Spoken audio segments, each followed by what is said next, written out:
En esta tercera parte vamos a ver el tema de la audición. En esta diapositiva tenemos representado la anatomía del oído humano. El oído humano se divide en tres partes fundamentales, las cuales son el oído externo, que hace el procesamiento acústico de la señal, el oído medio, que hace el procesamiento mecánico de la señal, y el oído interno, que hace el procesamiento eléctrico de la señal. El oído interno es quien envía la señal al cerebro donde ocurre el procesamiento neurológico, o sea, donde se decodifica la señal.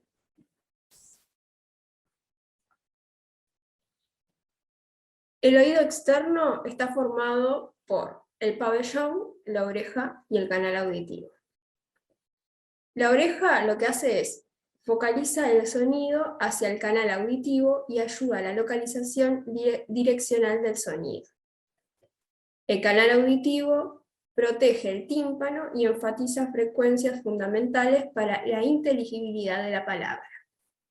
Esto lo que quiere decir es que la longitud y el diámetro del canal auditivo es tal que cuando las ondas sonoras, una vez que ingresan al canal auditivo, se van a ver reforzadas, sobre todo en el rango de frecuencias en las cuales se da la mayor cantidad de información para la palabra hablada.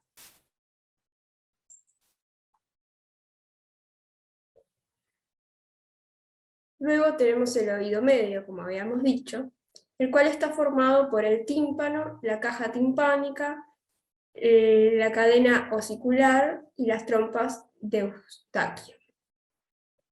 El tímpano es una membrana que capta las ondas que ingresan al canal auditivo y las transforma, a través de la cadena osicular, en vibraciones mecánicas que se transmiten al oído interno. Es un órgano que es extremadamente sensible. Hay que tener en cuenta que para una frecuencia de 1000 Hz es capaz de detectar movimientos equivalentes a 1/10 de una molécula de hidrógeno. Esto lo que muestra es cuán extremadamente sensible es, por lo que hay que extremar sus cuidados y tratar de evitar su daño, porque si no repercutiría en daños irreversibles en el oído. El oído interno está formado por los canales semicirculares y cóclea. Los canales semicirculares son el órgano sensor del equilibrio. En cambio, la cóclea se encarga de transformar las vibraciones provenientes del oído medio en señales neuroeléctricas dirigidas al cerebro. Lo que hace entonces la cóclea es una descomposición frecuencial del sonido.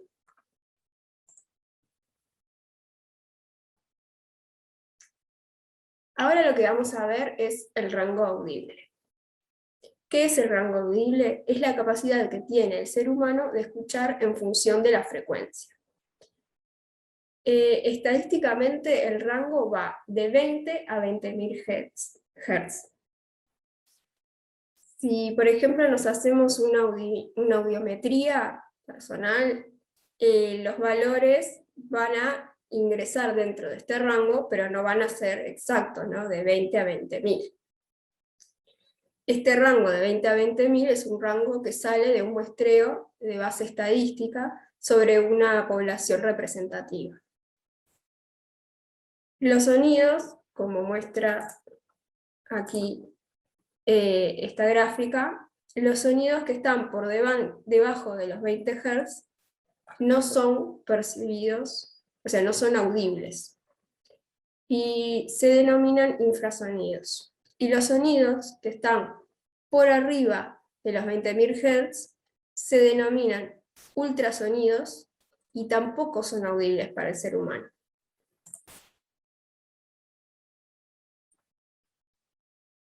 El rango audible también puede ser expresado en función del nivel sonoro. En esta diapositiva lo que podemos ver es que el rango va de 0 a 140 decibeles A. Se puede ver aquí en esta imagen la relación o cómo se representan los distintos niveles de presión, o sea, a qué se relacionan, por ejemplo, 50 decibeles a un suave susurro, y así. Para familiarizarnos mejor con esto, lo que pueden hacer es bajar una aplicación cualquiera de sonómetro en su celular y medir los sonidos o ruidos que los rodean. Lo que también se muestra aquí en esta diapositiva es cómo a partir de los 80 decibeles A comienzan a existir repercusiones en la salud auditiva.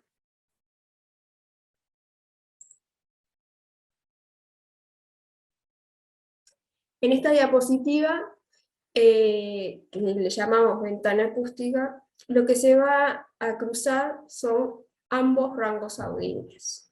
Tenemos los niveles y por acá tenemos las frecuencias. La parte blanca inferior, esta de aquí, lo que está mostrando es el umbral de audición. Este umbral de audición no es percibido por el oído humano. Y luego, en la parte superior, por aquí arriba, lo que vemos es el umbral de dolor, donde tampoco es percibido por el oído humano, y lo único que hay es dolor.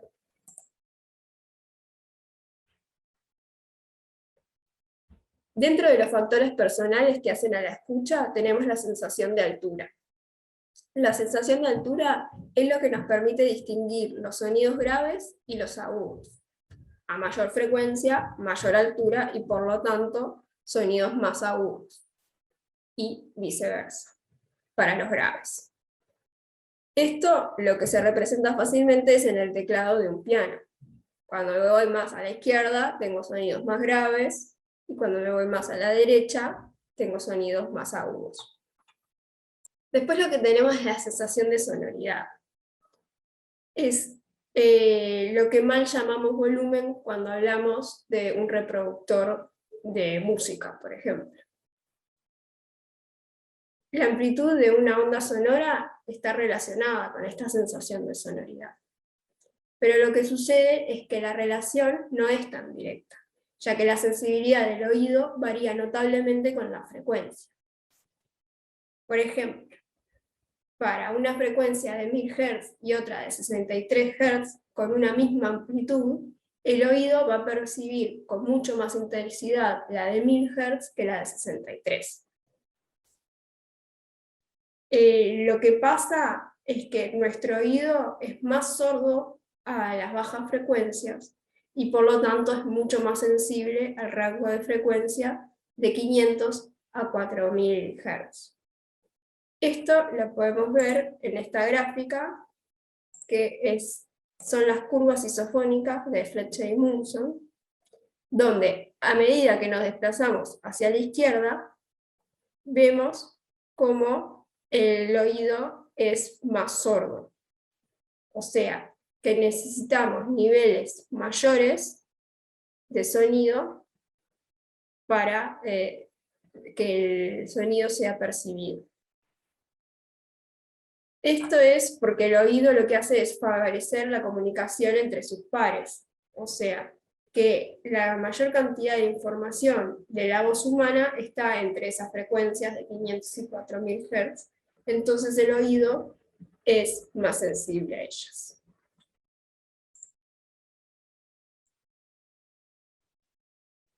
Después existe la direccionalidad. ¿Qué es? Es la capacidad de localizar la dirección de donde proviene el sonido. Lo que permite es ubicar espacialmente una fuente sonora luego de haberla escuchado. Esto se produce gracias a la percepción biaural que tenemos los seres humanos, porque tenemos dos oídos. Como se ve en el gráfico, va a haber un diferencial de recorrido, ¿no?, entre el sonido que percibe el oído derecho con el izquierdo. Entonces, el oído derecho va a percibir la señal primero, y a su vez, debido a un efecto de apantallamiento de la cabeza dentro del oído respecto al oído izquierdo, el segundo va a percibir un sonido con una menor amplitud. Entonces el cerebro así logra decodificarlo y ubicar entonces la dirección en donde se ubica la fuente.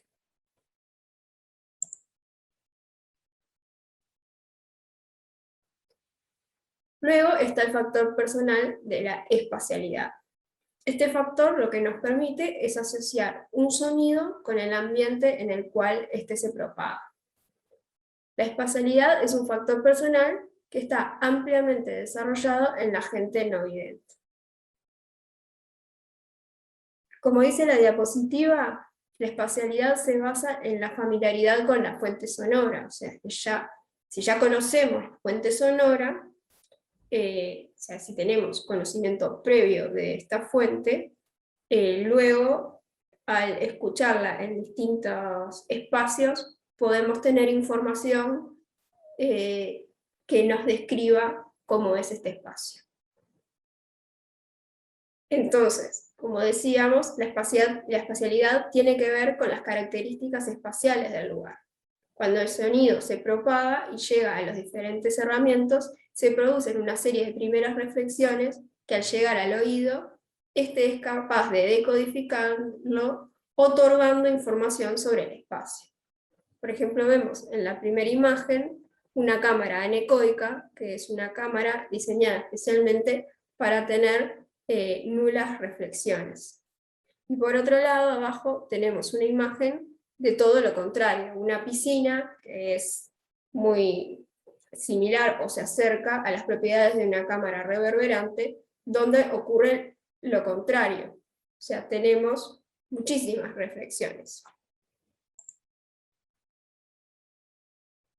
Otro factor personal es el enmascaramiento, que hay que recordar que es una propiedad del oído, no del sonido enmascarante. Esto lo recalco porque suele haber confusión en esto. Enmascarar el sonido significa ocultarlo o hacerlo imperceptible. En la gráfica, aquí del costado, lo que vemos es una línea, ¿no?, que marca que por debajo de ella está el umbral de audición. O sea, todo lo que queda por debajo de esta línea no es percibido por el oído humano. En el caso de que exista un sonido enmascarante, lo que sucede es que hay un desplazamiento hacia arriba del umbral de audición, haciendo que todo lo que quede por debajo de esa línea no sea perceptible, o sea, pase a ser imperceptible. Esto es muy importante. Por ejemplo, en aulas de clases, imagínense, por ejemplo, estar en la clase de facultad y que pase un ómnibus, entonces perdamos información importante, entonces lo que pasa es que perdamos contenido de aprendizaje. Por otro lado, también tiene un lado positivo el enmascaramiento, debido a que es una capacidad que tiene el oído de no estar constantemente prestando atención a toda la información necesaria que se presenta en el ambiente. Luego lo que tenemos es la fatiga auditiva. La fatiga auditiva ocurre cuando se somete al oído a tonos continuos de larga duración. Consiste en que el oído va percibiendo el sonido con menor sonoridad que inicialmente. Ahí la gráfica lo que está mostrando es la disminución relativa de la sonoridad en función del tiempo, del pasar del tiempo. Esto lo que muestra es que cuando escuchamos un sonido, al principio la sensación de sonoridad es muy importante, pero al pasar de los segundos ocurre un acostumbramiento, o sea, lo que llamamos fatiga auditiva, que lo que hace es que se percibe con menor intensidad. Esto lo que tiene son repercusiones negativas en el aparato auditivo, porque más allá de que nosotros percibimos con menor intensidad, el daño que se está ejerciendo mediante la exposición es el mismo. Entonces, como que dejamos de ser conscientes del daño que nos está ocasionando ese ruido. Por último, está la presbiacusia. La presbiacusia es la pérdida de capacidad auditiva por la edad. La gráfica lo que nos muestra es la pérdida relativa de la capacidad auditiva en decibeles y en frecuencia.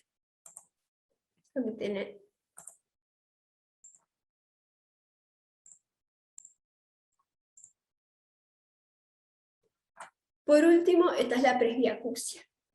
La presbiacusia es la pérdida de capacidad auditiva por la edad.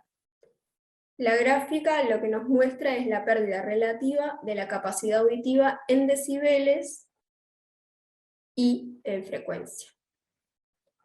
La pérdida se da mayormente en las frecuencias más sensibles, por lo tanto, las importantes para la comunicación, que habíamos visto que eran de 500 hasta 4000. Bueno, con esta diapositiva terminamos entonces la sección de factores personales.